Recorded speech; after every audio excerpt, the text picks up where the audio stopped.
বঢ়িয়াকে ভাল পোৱা সমৰ্থন নকৰাৰ বাবে ল'ৰাটোৱে কথাটো ঘটাই দিলে। আৰু মজাটো কৰি সৌৰভে ভাল পাইছিল, যাতে সৌৰভ মোৰ প্ৰেমৰ হেঙাৰ হৈ আছিল। সিয়ে কেনেবাকৈ নহয়, ইয়াত বেলেগৰ হাত আছে। এইটো ঘটনাৰ আঁৰত বেলেগ কাহিনী জড়িত হৈ আছে, যিটো কথা মই তোক ক'ব নোৱাৰো। কিন্তু বঢ়িয়াই মোক সঁচা কথাটো ক'ব। কি কথা মা? মই কৈছো নহয় তোক ক'ব নোৱাৰো বুলি। এখেত পৰি দেউতা নমস্কাৰ। নমস্কাৰ। মই বৰ দুৰ্ভগীয়া জানেনে? লগ লগকৈ দেখা ল'ৰা এটা হেৰুৱা, এতিয়া ছোৱালীজনী হেৰুৱা বুলি মোৰ বৰ ভয় লাগিছে জানেনে? এনেকুৱা এটা ভয়ে মোৰ বুকুৰ ভিতৰখন কুৰুকি খাইছে জানেনে? জানো, এই ভয় বোলা বস্তুটো বৰ ভয়ানক। ময়ো আপোনাৰ দৰে এটা ভয়কে বুকুত সাৱটি বিয়া হৈ অহাৰ দিন ধৰি জীয়াই আছো, যিটো কথা মই কাৰো আগত প্ৰকাশ কৰিব নোৱাৰো। ময়ো নোৱাৰো। কিবা এটা ভাল হোৱাৰ আশাত মই যেন মৰিচিকাৰ পাছে পাছে মৰিচিকা দূৰত দেখো, কিন্তু ওচৰ পালে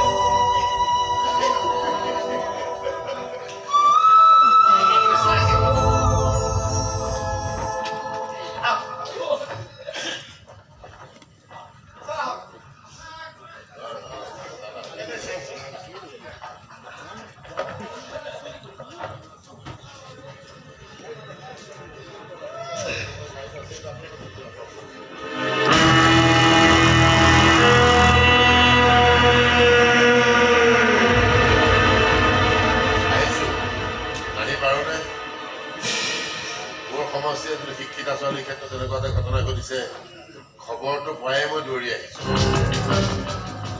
চিকিৎসা পাব লাগিব, তাৰ বাবে মই হস্পিটেল কৰ্তৃপক্ষক কম, চিকিৎসাৰ নামত যাতে অলাভুক্তি হ'ব নোৱাৰে।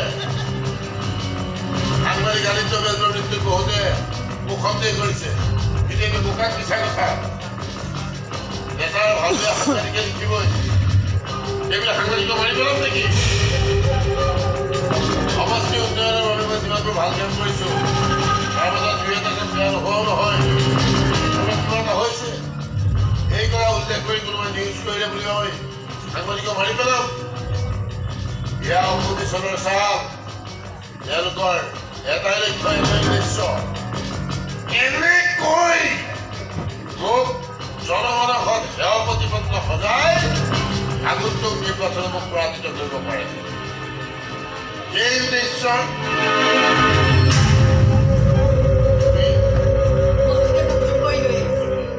মই যিমান দূৰলৈকে জানো, মোৰ ল'ৰা সেই ছোৱালীজনীকেই।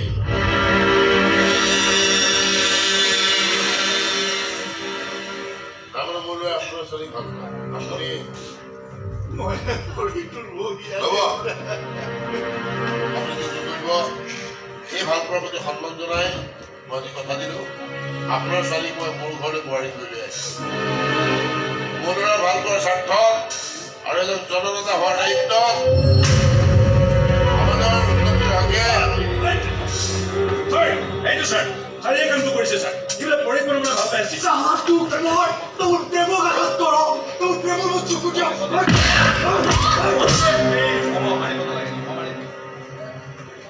লৈ যোৱা চাবা, গাড়ীৰ পৰা পলাব চেষ্টা যাতে নকৰে। নাবাচে ছাৰ, নাবাচে। গৈ যাওঁ, এখন দলীয় মিটিং আছে, চিকিৎসাৰ খৰচ